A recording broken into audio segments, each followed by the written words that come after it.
Hi, welcome everyone to PopCultX episode 29. We are Danny and Gabriel once again here to entertain you with our thoughts on pop culture, everything from music, comic books, movies, anything and under the sun, really. So welcome to our podcast once again. We'll go ahead and get started. Let's do this. Let's do it. Yeah. So you said movies, music, film, art, comic books, regular books. You left off TV. TV. I think I said TV. Or did you say TV? I might have. I don't know. Okay. I went through it really quickly, but television. Well, the only reason I say TV is because it's like a thing that's really, not to quote Peter Griffin from Family Guy, but grinding my gear is the fact that Kim Kardashian West was able to host Saturday Night Live this past week. Yeah. Now, according to what I didn't watch, it is my little way of silent protest, but according to what Twitter and the rest of the internet saying is she did a fabulous job and they were applauding her and stuff like that. But that's, I think, more of a testament to the actors and the writers that are already on the show. Mm-hmm. I think what I was most upset about is we have all these fabulous actors who they could have chosen from, but they got Kim Kardashian West. It's like they were, I don't know if I want to say they were grasping for ratings, but there had to be a reason why they chose her or selected her to host. And I don't know if it was because of her acting chops, but it just really rubbed me the wrong way. Yeah, I purposely didn't watch as well, but we're probably one of the few that didn't. It was really high in the ratings. So it's the highest ratings. I think it said something like 13% increase in viewers, especially on like downloadable, viewable online, which is like her niche market, right? Like Twitter and, all of the social medias. But Saturday Night Live does have a history of like kind of trolling, people and getting notorious people on there. So like think of that's true. Elon Musk Trump. On last season was the highest rated, and he's got the personality of like a lump of coal. I know people loved his performance and thought he was hilarious. Like I don't find him interesting. And then they had Donald Trump, who is an asshole. They've had Rudy Giuliani. They've had like politicians. They've had athletes that aren't really smart or intelligent or really good at acting, but they have a name. So I think Lorne Michaels, who executive produces it, is really smart in that he gets people that he knows will get viewers and will, get people to watch. And then, like you said, his writers are really good. They're probably the cream of the crop when it comes to young comedic writers. And so they make the show funny. Typically, I think that SNL has like 3 to 4 funny skits, and then the rest of it is kind of like meh, like filler. So yeah, and so I mean, I see why they did it. I purposely didn't want to watch it because I knew that it was going to get a lot of ratings. I don't despise her. Like, I mean, I dislike her because I don't think that she has a lot of talent outside of marketing, and I don't find that particularly entertaining to watch on a show like SNL. I know that part of the controversy that has risen from her monologue is that she alluded to her dad being a famous lawyer on the defense team of O.J. Simpson, and Nicole Brown Simpson's family is now kind of saying that was, lowbrow humor that to kind of make fun of that or make light of that situation is really kind of crass. But it's like, okay, she's famous for a porn and SNL makes fun of everything. What do you expect? So did you not think that they weren't going to go for like the, easy laughs? Of course they were. I read the joke and it was something about like OJ being the first black man she ever met, or I don't know, something like that. Yeah, I read about that. And like, it wasn't like, oh, slap your knee, like hilarious. But I'm not really motivated to go watch like clips of the best of whatever. But yeah, like you said, there are more talented people that would probably make a really funny show. And I don't know. It is what it is. That's their gig. Yeah, they do that to kind of like just to get attention. And then, once you're watching, they try to come up with good little skits. But So I mean, one of the other things that is controversial that I was kind of caught up today and yesterday is within the comic book realm. So there's a comic that is the son of Superman. So Superman and Lois Lane have a kid, and he becomes like a younger version of Superman. I don't really read it because I want to say that it probably takes place in an alternate universe where Superman and Lois Lane are married and have kids, and like because Superman is still has his own comic. So I want to say that I'm not like 100%. But anyway, the whole news media focus is that this younger Superman, son of Superman, came out as bi or bisexual, and conservatives, of course, like, you know, as you would expect, or like their heads are exploding and like, oh my God, and that's true. Of course they have to like pull Dean Cain out of like the swamp wherever he lives of like lack of notoriety to get his opinion because he played Superman like 50 years ago. And one of the things and his comment, I did actually read a comment that he made about it not being, really bold or daring to have this character come out as bi because it's been done before, and it's like kind of pandering, and it falls in line with this whole group of comic bookers that are like, you don't want to change canon or like historically the character. You don't want to pander supposedly to like people of color or gay people because it's like, for them, that's like the ultimate sin, like, whatever. But what I find is interesting is that those same people that like object to like, let's say, Black Green Lantern or, making Wonder Woman bisexual or Superman, gay or whatever, do those same people realize that Dean Cain is actually part Asian American? And were they upset when he was announced as the main actor playing Superman? And I mean, I'm pretty sure that Dean Cain was okay with Superman being portrayed by a part Asian American, because that was his paycheck. So it's kind of funny that he's aligned with those type of people, because I kind of have a feeling that those same people wouldn't probably, like, if you told them like, we're going to recast Superman as an Asian, they would flip out. But because Dean Cain is a white passing, part Asian American, it's okay. So it's like, it's these weird like boundaries and definitions that they're like, okay, so it's okay if an actor is a person of color as long as they pass as a white person. We can't change Superman into a fully Asian, like, it's just weird. Like, it's stupid. And, I hate that like every time something happens with a comic book character, he has to like run his mouth. Like, he's not a comic creator. He's not a writer. He doesn't produce or direct stuff. Like, he's literally not involved outside of like, he probably goes to conventions to sign autographs to people that are fans of a show that's like 50 years old. And so like, I really wish people would stop paying attention to him and like, oh, did you hear what Dean Cain said? Like, I tweeted like, why do people care? Like, he's not a factor in anything that it happens. Like, he's so irrelevant. Let's pretend like he didn't speak. Let's focus on like, for those that are happy about it, which I am one of them, because like the thing for me is like, do you not want people of color or like gay or lesbian people to exist at all in comic books? Like, it's not Superman, it's son of Superman. So it's not making the main character gay.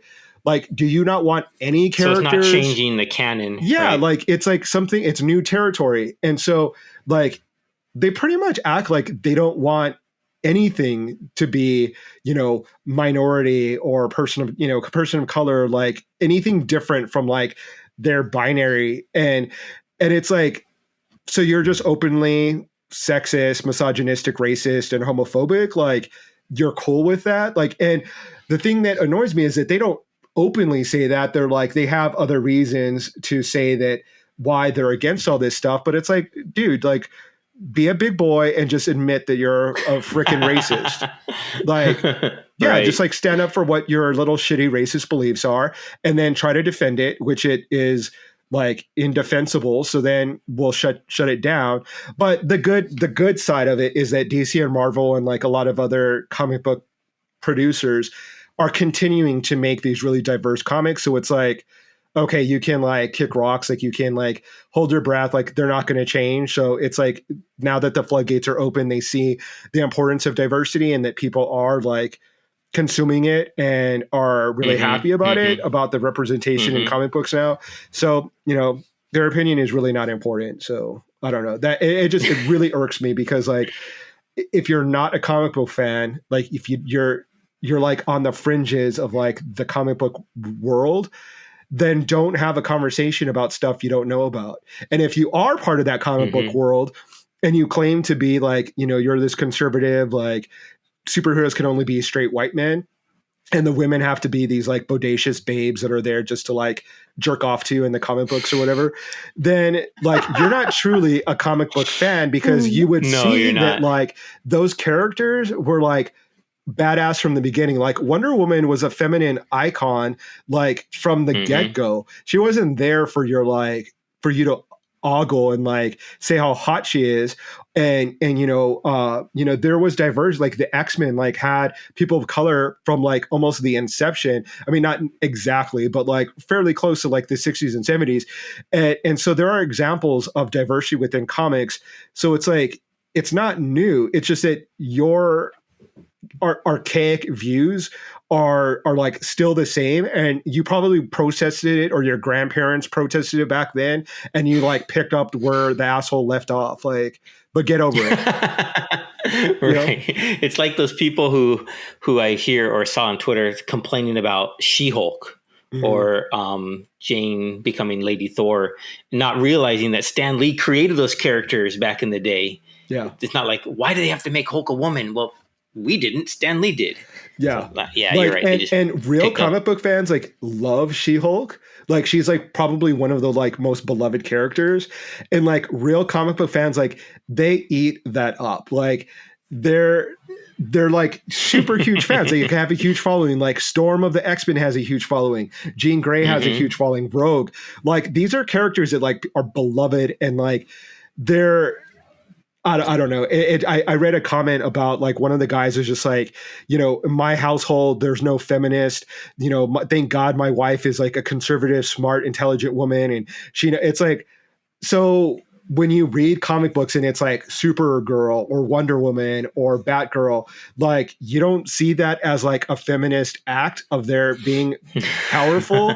Like they're not there as like a D-list character. They're not supporting characters. Like they are the fucking hero. Like Black Widow, like they run their own shit too. Like I don't know, it's just I feel like so many people like that are just trolls try to get their viewpoints in, and they're like not real comic book fans.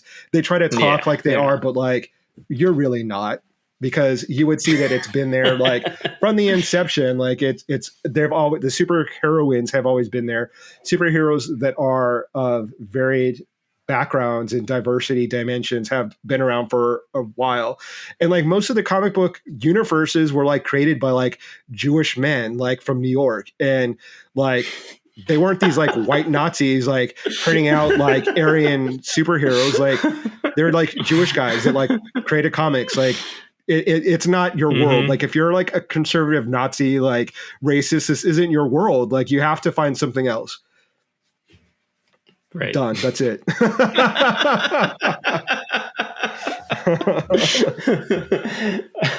Speaking of Jewish people in New York, you just popped a memory into my head. I was watching Family Guy, this most recent edition of Family Guy, and they did a crossover reference to the Marvelous Mrs. Maisel because, you know, Alex Borstein plays the voice of Lois, and she's also in the Marvelous Mrs. Maisel. So Peter Griffin said something like Mazel Tov to like Quagmire getting engaged or something like that. And Lois is like, Mazel Tov? Where did you get that? And Peter was like, you should know that, Lois, from the Marvelous Mrs. Mazel Tov. It was just funny. It just reminded me of that.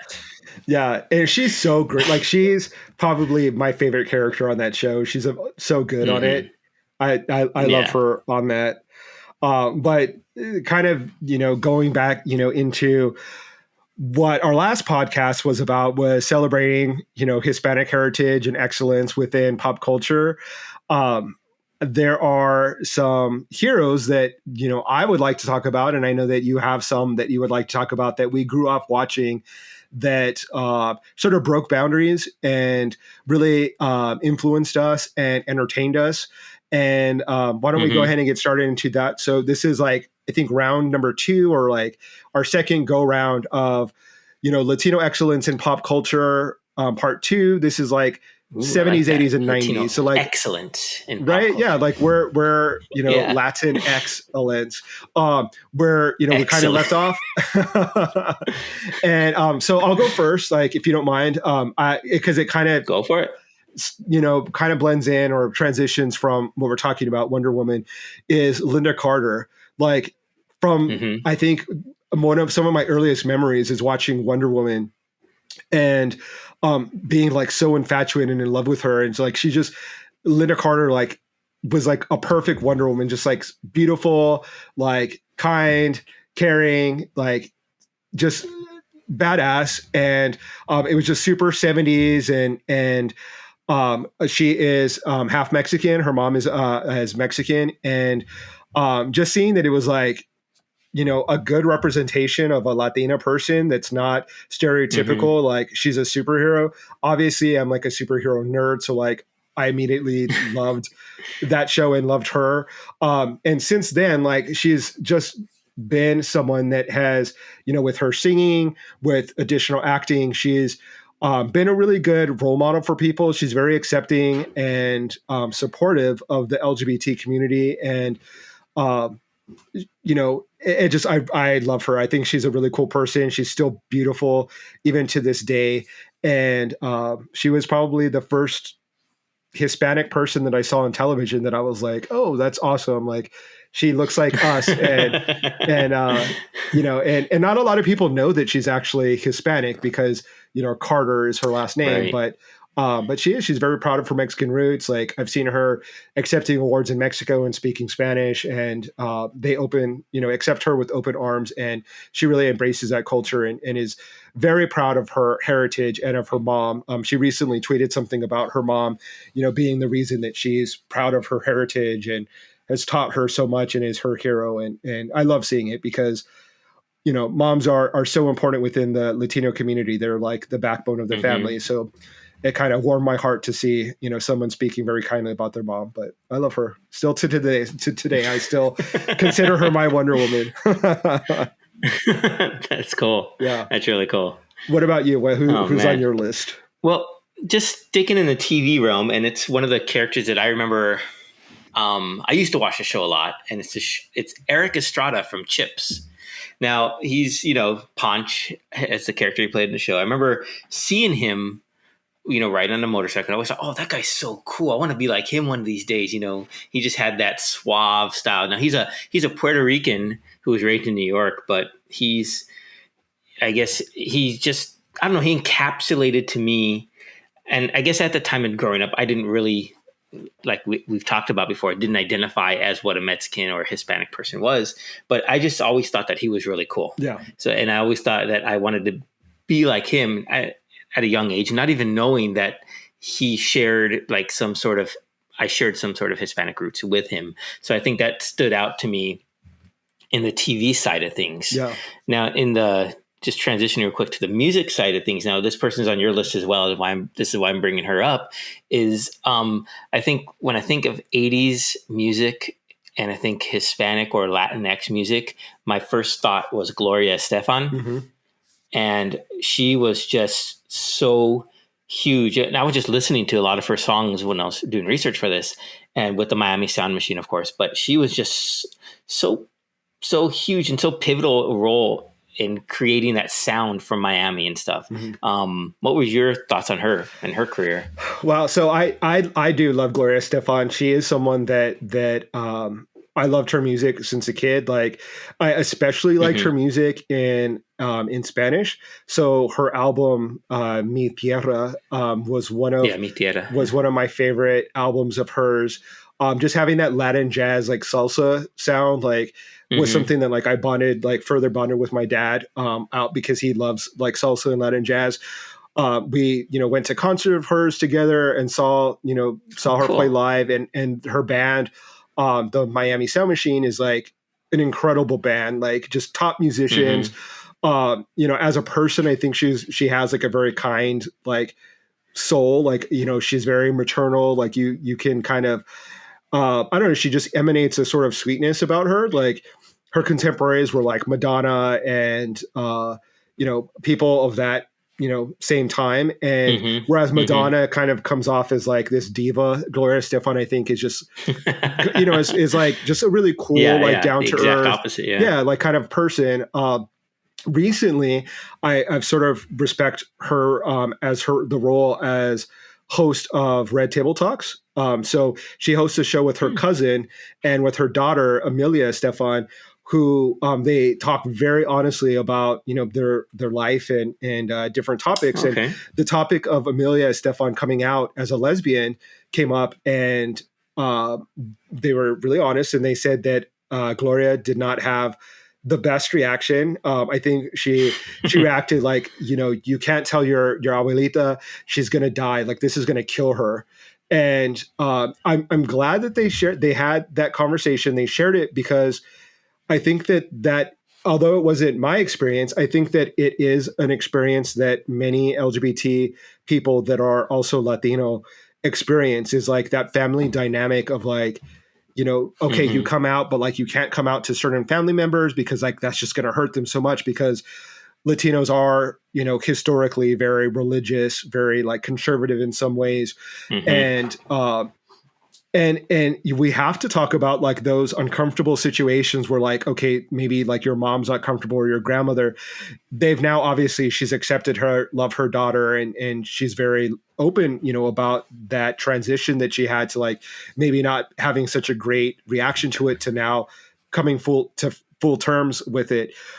Because that is a realistic, it's not, we don't live, fantasy lives where everyone has a positive reaction. I was lucky to have very open parents that had a very positive reaction to me coming out, but not everyone does. And we have to have that conversation so that like other people can be like, oh, okay, Gloria thinks like me, like I didn't have a great reaction, but like, let's see how she worked through it. And like her, the Amelia's abuelita came to terms with it. And it's like a teachable moment for the rest of like the Latino community. And so I really respected her about that, because it would be really easy for them to say like, oh, let's not talk about this. Like, that's family business. Like, let's keep that private, or try to put up a front that from the get-go, she was really accepting of her. But she shared it. And I think that that's important because she is an icon and is an influencer within the Latino community, especially I think within the Cuban American community, which tends to be like even more conservative than other Latino households. And it's an important lesson to like accept your gay children or family members, regardless, they're still your kids. And I think that like the majority of like Latino families like will eventually get to that because they're so strong. The bonds are so strong within the family dynamic, but obviously there's horror stories of people that like their families never come around. But I respect her for that. I respect her for her honesty and for her helping other people to have that talk and come to terms and see the importance of accepting your children as they are. Yeah, I think you said it right there. That's so there's people who are role models for the people who are coming out, right? And they have that, they see that, so that gives them the strength and the encouragement that they might need to get past that. But I think she, like you mentioned, is a role model for those people who have children who are coming out to them. To, it's okay to accept it, and it's okay to feel a certain way for a time, because it's, I guess, for some people, a natural feeling. So I can see that, how that's why she is wonderful in that role. Yeah. That she was able to provide that space for those people who might be sharing that same feeling that she already went through. Yeah. Yeah. Really cool. So she's definitely someone that I still admire and still listen to her music. I still love a lot of her. that album in particular, I think will always be one of my favorite albums of hers. Just because I love that Latin salsa jazz feel. So someone else on my list that is an icon within the Latino community is Edward James Olmos. He's a Mexican American actor, director. I first, I think, got to know him as an actor or saw his work on Miami Vice. Like that literally was like my dad's favorite show. Like he put it on. I don't remember if it was like Friday nights or Saturday night, but it was like primetime television. We like always sat down. I don't know how appropriate it was for me to be watching it as a kid. But it was, the cool like colors and like, I mean, the show itself is iconic for the style and the music and the action. But Edward James almost was on there, and he was sort of like in a power position as as the character himself. I think what he was like probably like the lieutenant or chief of police. I don't know what it was. But they reported to him, and so it was cool to see the Latino in like a powerful role. And then in other movies that he played, what is it, Stand and Deliver, where he plays a teacher, a real life teacher that helps kids within predominantly Latino Mexican American community, get through their SATs, learn calculus, and then go on to college. And that was another really iconic, inspirational movie that says like, people are going to put you in a box. People are going to say that you have limits to how far you can go. But as a Latino community, we can do better. We are, undefinable, and we can go above and beyond the expectations that people put on us. So don't let those boundaries or those people, put you in a box. But I love that movie. It's such a great movie. That movie is on my list. Yeah, it's such a great movie. You're absolutely right. Yeah. I mean, it's a movie I remember watching, and the 9-finger man. I could do my math with the 9 fingers, and it was just I tell that to like my nieces and nephews. They're looking at me like I'm crazy because I'm talking about doing your 9 tables with your fingers. So it's like 9 times 1 is 27, 9 times 3, whatever. Yeah. And it's just so wonderful. And he was I think nominated for Best Actor for that role. So that movie was on my list, and I think I read somewhere that it was what was it? It was like selected, or it was deemed culturally, historically, or aesthetically significant and deemed by the Library of Congress selected for preservation in the U.S. National Film Registry. So that just shows how cultural significant the movie was in portraying, like you said, the lower, I guess, how would you classify the school? So it's a lesser school district, or the school is, from a poorer neighborhood. So it was a lot of work, but it just shows that the kids in that class, in that school, and even still today from neighborhoods like that, they're not dumb. They just lack the opportunity to show how far they can go. Yeah, they lack I think that really highlighted it really well. And they also lack teachers that believe in them.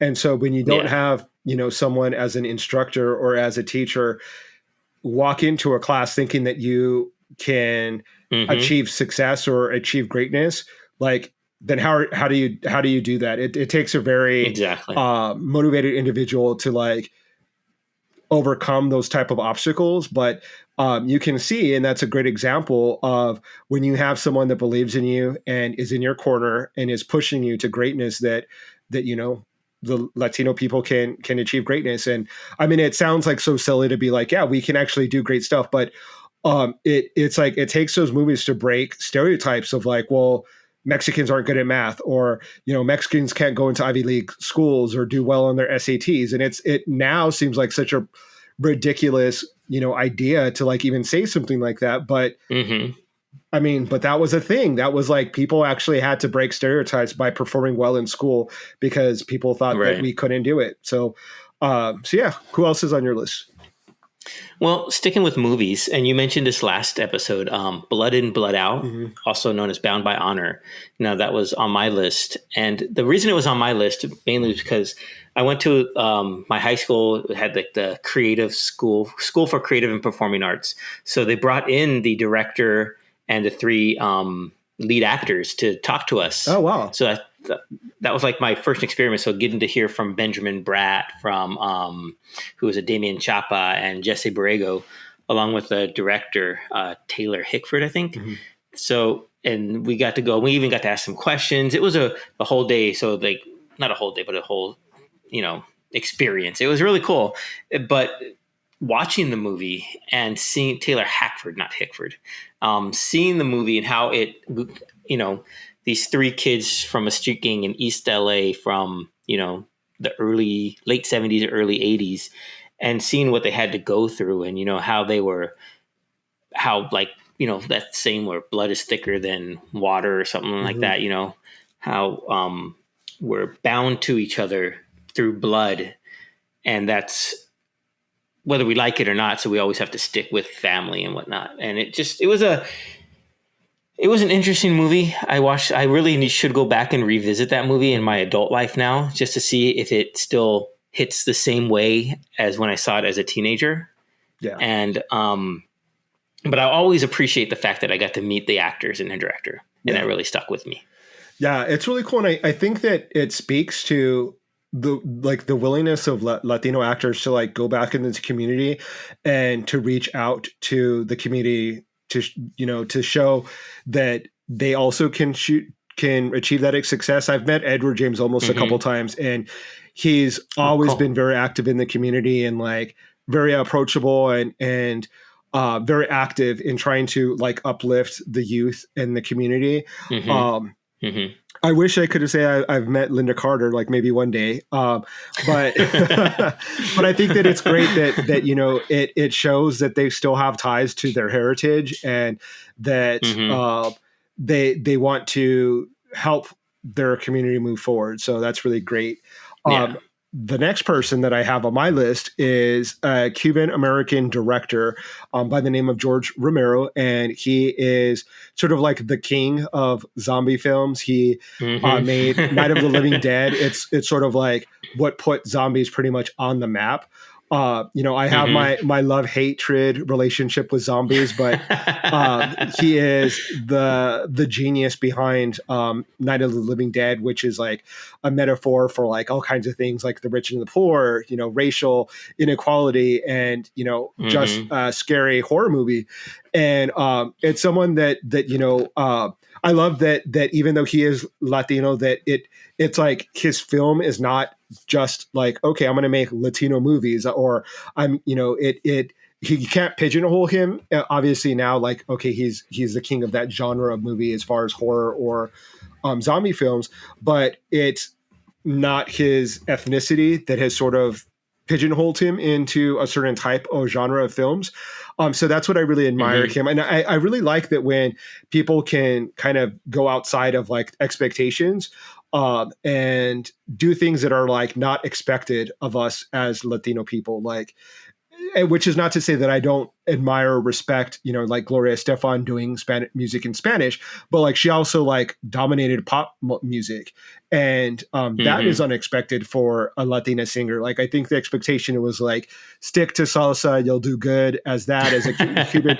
And, and it's like, no, like I'm going to infuse my music with salsa rhythms and Latin rhythms and kind of redefine, that genre of Latino music.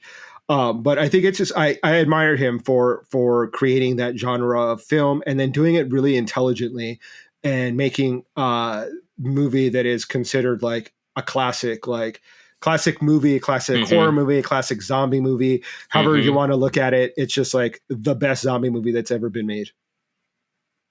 Yeah, I agree. Also sticking with film. So this director, he created a few movies in this, I guess you'll call it a trilogy. So it started out with El Mariachi, and then this movie that I'm talking about is Desperado, of course, by the acclaimed director Robert Rodriguez. Now, Robert Rodriguez, to me, is like one of my favorite directors. Just his style, his shooting style, his editing style, his writing, it's just everything that, I could aspire to be one day. Hopefully, fingers crossed. But it's Desperado was how can I describe it? It's like if you've seen it, you know what I'm talking about. It's like a Mexican Western film. Kind of. It has that whole vibe to it, and Antonio Banderas is just excellent in this movie. And I don't even know how to say the right words for it. I just really love the movie. I think I love the soundtrack to it as well. Yeah. So it's one of those things that it's just the whole package to me is excellent. Yeah. And I'll just stop there because I'm just going to fumble words. Yeah. I think it's like a great action revenge film because I think both the character played by Antonio Banderas and Salma Hayek are done like dirty by like a drug lord, and they seek their revenge. I think the character that Antonio Banderas plays, El Mariachi, is like he's a musician that, because of the horrible things that are done to him, becomes basically an assassin or like a killer. And it's like the really cool visual of like him opening his guitar case, and like it has like a trap door, and there's all these like guns and weapons. And I agree. It was just a really cool movie. I think that Robert Rodriguez is an icon in film for his, not only the aesthetic of like his films, but like the do it yourself approach. Like he famously did I think his first film, El Mariachi, for like less than $5,000. So it's like the perfect example of like, you want to do it, go out and do it, buy a camera, go out and do it, hire some, have some friends be in the movie, like do the soundtrack yourself. And that is so admirable. And like to see his career go from like $5,000 budget to like multi-million-dollar movies, like working with Disney, doing, family films. And I think he's sort of known as like the go-to for like these really cool hip kid films like Spy Kids, Shark Boy and Lava Girl, like movies that like aren't going to bore the parent to death. Like they're really cool, like visual movies. And they have sort of like like a tongue-in-cheek, like really cool vibe to them. So I am a huge fan of his. I also love the soundtracks to all of his movies. And one of my other famous or favorite movies is From Dusk Till Dawn, where he collaborated with Quentin Tarantino. I was just watching that the other day. Quentin Tarantino script, and then also starring in Quentin Tarantino. And then he had like other, icon actors like Cheech Marin in it. And he has like an awesome role in From Dusk Till Dawn as like the street barker for the strip club. And if you can find it anywhere else. Yeah, exactly. Yes. And Salma Hayek, which was sort of like his muse for like a while. She was also in The Faculty, in 4 Rooms that he directed, like a portion of his story. Yeah. And so, so it was really cool to see like his relationship with Salma, like, and they've both, exploded into like huge icons, like within, the movie making industry. So, I love Robert Rodriguez, and I love his films and his soundtracks as well. Really cool. Yeah, he's going to be directing, or has directed, a few episodes of the Book of Boba Fett that's going to be coming out on Disney Plus. So it's a little Star Wars, toss in there. Yeah. I probably won't watch it because I'm not a Star Wars geek. But the other person on my list, and I think the last one that I'll probably mention, is someone that I think that you would probably like or might be a fan of as well, because he comes from like a theater background. He's definitely like a performer's performer, or like an actor's actor, because he writes, directs, puts on plays, and that's John Leguizamo. And he is someone that I really became a fan of like his comedy, like plays and acts, like one-man shows, where he like plays everything from like himself as a young kid to like a female, where he like puts on a wig and he's in drag, but he like, kind of makes fun of Latino women, but in such a loving way that it's like, it's hilarious, but it's not insulting at the same time. I've actually, again, was able to meet him, and he's a really cool guy. Was very down to earth and like not arrogant at all, even though he's a very accomplished actor. One of my favorite films is Tu Wong Fu, where he plays Chichi Rodriguez, and it's such a hilarious movie.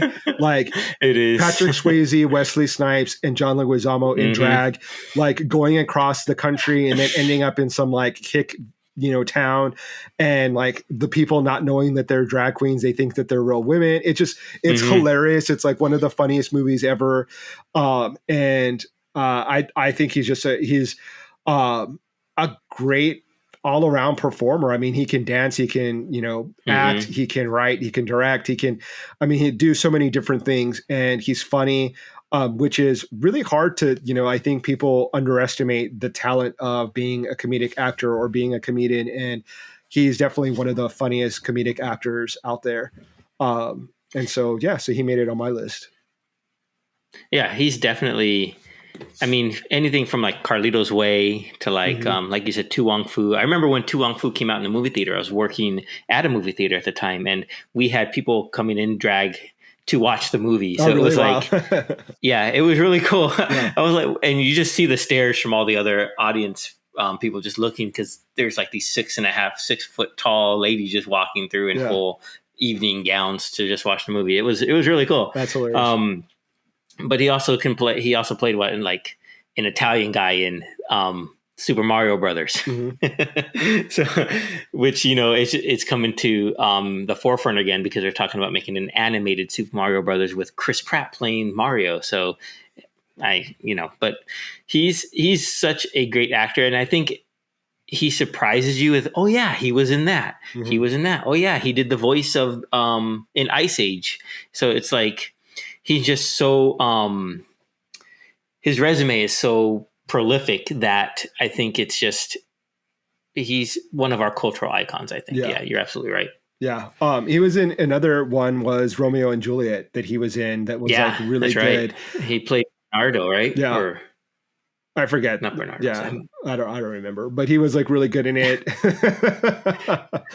Tybalt. He played Tybalt. Yeah. He's like one of those people that I wouldn't be surprised. I don't know what awards he's won, but he's one of those people that deserves to have an EGOT, to have the Emmy, Grammy, Oscar, and Tony. He's definitely up there for me. He's one of the best. For sure. Yeah, I remember one of my favorite roles for him. He played a sous chef in the movie Chef with John Farfaro, where they, travel cross country in their taco truck or whatever you want to call it. And it's just, I just admire him in his acting chops and his writing chops. So he's a great addition to this list. Yeah, definitely. Nice. Anyone else?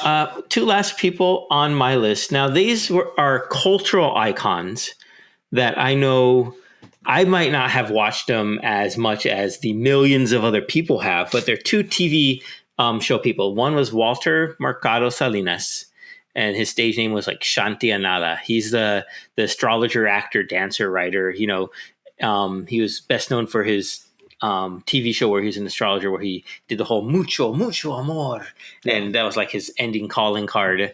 And I remember, I flipped through enough TV throughout my life to have caught him on there.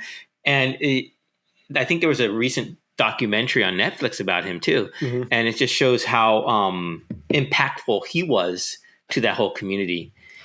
And the second person also can be described as the Latin Oprah. And that was Cristina Maria Saralegui. I don't know how to say her last name, but she's a Cuban-born American journalist and TV personality.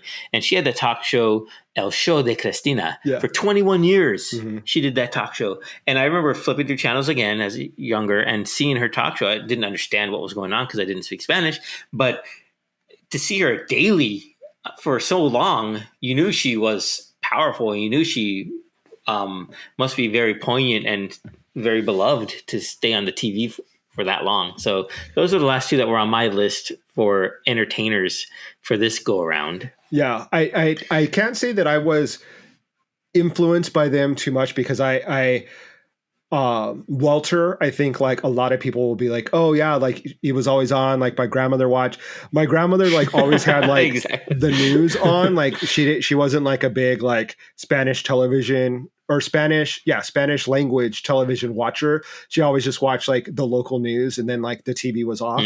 So I never saw it there. And then my mom and my dad didn't really watch Spanish language television. So I never really wasn't aware of him until recently, when I watched the documentary, and it was a really, it was a really interesting film. He was a really interesting person. I think that it's a great documentary. I recommend anyone that's not familiar with his work to watch it and see what a huge cultural impact that he had, not only to the Latino community, but the world. Yeah. And then Christina, I think like I want to say that I even remember a quote from Oprah being like, Christina is not the Latin Oprah. Like, I'm the American I'm the Christina. American. Like at one point, like she is bigger than Oprah. And I thought like that was really cool. Like you, I mean, I didn't understand the language, so I never watched Christina, but I mean, I know of her. And uh yeah, like I mean, it just I think that within like the Latin community, like talk shows are like very popular. Like the drama of like reality show type stuff like really hits the community. Like we love watching that type of stuff. And Christina is like the queen of that. And so yeah, so those are definitely two people that are icons. Another thing that like I think is interesting about them is I think both Walter and Christina kind of represent our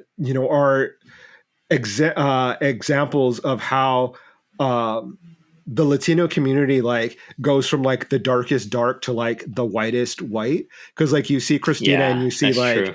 she doesn't really look like a stereotypical Latina. Like I think she has blue eyes, like blonde hair and blue eyes, and like Walter had like light brown blonde hair, depending on whatever, and and you can kind of see with the people that we talked about, like the Latino community is so diverse. Like we have like Afro Latinos, we have like white Latinos, we have mestizos or indigenous Latinos, and I think that's what makes us so interesting is that we like have so much diversity within our community, and it shows in the people that we mentioned, and it also shows in the art and the work of all of those people and of our community. So it's really cool to kind of visit that subject and talk about some of the people that have been influences on our personal life. Yeah. I think next week we're going to be talking about people that are like the modern day, like soon to be icons, like people that are like that are popular now. So yeah, I'm kind of interested to hear who you're listening to, watching, reading that is from the Latino community. I know I already have like a couple people on my list that I can't wait to talk about. So for our listeners, one thing that's another show. Okay, so it's a new show, but it's set in 1984. So I was kind of tempted just to throw it in to this grouping, but I think I'll save it. It's the show Acapulco on Apple Plus. Okay. So it's set in 1984 Acapulco. There's only two episodes have been released so far, so it's just brand spanking new. And it's fun. I mean, it's campy, it's lighthearted, and it's not meant to be serious yet, but it follows Maximo, a character who's trying to improve his life and his family's life by taking a job at I think it's at one of the famous resorts that's set in Acapulco. So it's really cool. They got the lounge singers, they got the everything that you would expect to see at a resort. Think like Jane the Virgin type of show, but in Acapulco. So it's bilingual because according to the owners, they're not allowed to speak Spanish on the resort ground. So it's English only on the resort, but then Spanish outside. So it's really cool show. I recommend going to watch it if you haven't seen it yet. It's Acapulco, and I'll probably talk about more of it next week, but just wanted to throw that in there because we're mentioning the 80s. Yeah, definitely like recommendation for people to watch. Right now, I think Squid Game is still really hot. Like people are still watching that, catching up. Did you get a chance to finish it? No, I didn't watch Squid Game yet. I know I said I was going to, but I didn't get a chance to. I was watching the movie Free Guy, though. I don't know if you've seen that one yet. Free Guy with Ryan Reynolds and Laurel Howery. And, it's such a great movie. Is it? Yeah, I really enjoyed it. I mean, being the video game nerd and the pop culture, there's so many different pop culture references in there as well. And it's just so fun. It's just, you don't go into it thinking it's going to be a profound masterpiece of dramatic arts, but you go into it for what it is, and it delivers on that. It's just very fun. I enjoyed it so much. And I think I rented it on Amazon Prime, but then I realized, oh wait, I think I bought the movie. Oh, really? So I get to watch it over and over again. And it's cool because there's a lot of different little Easter eggs or hidden gems that I can look for. And it's just really cool. Nice. I'll have to check it out. I forgot that that was released, and I remember seeing the previews and being like, "Oh, this looks like it will be funny." But it was like not something that I was like rushing to go see. But now that you say that it's good, I'll definitely have to check it out. Yeah, it's fun. I mean, it is what it is, and it's like I said, you don't go in there expecting to be moved to tears or whatever by it, but it's very fun. It's a good ride. I enjoyed it. Nice. But cool. I also saw F9, Fast and the Furious 9, and not good. I mean, I saw the other 8, so I might as well watch number 9. But oh man, do you watch American Dad?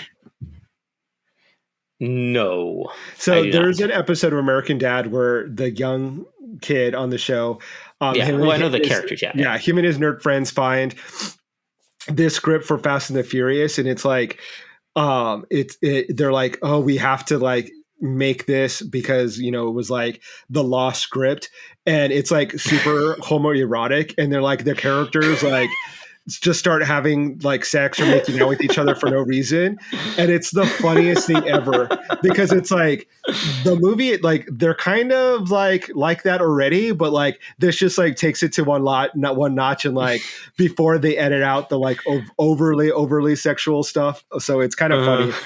It's definitely like one of the funniest bits that they've ever done on the show, and they're like reading, they're like, oh my god, this is awesome. So yeah, it's really funny. That's funny. Well, I think that wraps up what I had for this week. You have any other parting thoughts? No, I mean we're like moving through October, so I've been watching, like looking for horror movies. So if anyone has any like recommendations for some like uncovered gems that they've seen recently, like I've probably have seen most horror movies that are, worth watching. So if there's anything out there that you have seen that you would recommend I see that like maybe is not super popular or like kind of fell off to the wayside, let me know via our social media channels. I would love to hear any good recommendations for me to watch for October, because it's definitely like my favorite month to watch scary movies or shows, television shows too. Yeah. Or books or comics or anything scary. What I see, it's spooky season, which is different than scary season or something like that. Right. Yeah. I don't know. There's people saying the difference between spooky and scary. Same thing for, I think spooky is like maybe more fun versus scary is like a serial killer is about to kill you. I don't know. It's kind of the same to me. Like, I don't know. I don't know how to define it. Like that just, I don't know. But I love scary movies. So I'm going to keep looking for anything cool. We should do an episode after we're done with this little miniseries arc on scary movies. I think a couple of weeks from now we can do that before Halloween. And, it's over. Before that hits. Yeah. One thing, have you seen Hell House LLC? I want to say that I have. It sounds really familiar. It's where it's like a documentary. Mockumentary about like people who do a haunted house and things go astray. Yeah, that was interesting. Yeah, I don't know why that popped in my head. I don't know. But we'll talk about that. I saw one this weekend, and it was kind of an interesting take on witches. It was in alternate universe where in the United States witches exist, and any practicing witch is illegal. So like a lot of them go to Mexico and are accepted in Mexico. So there's like a border wall for witches, and they test young girls to see if they're witches. And it's like, you're okay if you're a witch and you naturally have these abilities, as long as you don't use the magic. And then there's like sort of like an underground railroad for witches to get them out of the United States. I don't remember what it was called. I want to say like it was like the witches or like the witch hood. I don't know, something like that. But it was it was pretty interesting. I mean, it wasn't like spectacular, but it was kind of cool to see like a take on how like, if women had this magical power, which is like typically like the theme of witches is like women who have these extraordinary gifts and talents and then are like prosecuted by men for being too powerful, and like mixing it as like a metaphor for like race and, like just people who are persecuted, and like taking like the Underground Railroad and like border towns and like the border wall and applying it to like witches, which is kind of interesting. So I don't remember the name of it, but if you like Google, I'm sure you'll find it. I'm going to have to now because you don't remember the name. I'm old. I don't remember names of movies. I'm like my dad now. I'm like, the one about witches, like The Border, The Craft. No, not The Craft. The other one about witches. The Witches? The Witches? With Angelica Houston? No, not that one. That one's a little kid's movie.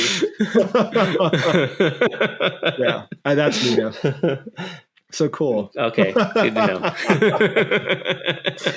Yeah, only I could like write things down to remember it, but yeah, I like to be spiritual. Oh, I know. I hate writing things down, and then I can't remember what I should have written down, and it's like, I should have written that down. Yeah, age. Yep. Oh, well. Damn it. Well, while we go to wallow in our old age and our seniority, I want to thank everyone for listening once again to these old Gen Xers wax poetic about pop culture. So hit us up on social media once again. Thank you for listening to us. Please follow us, like, subscribe, do all of that. And then we'll see you next week. Yeah. Stay safe out there, everyone. Bye.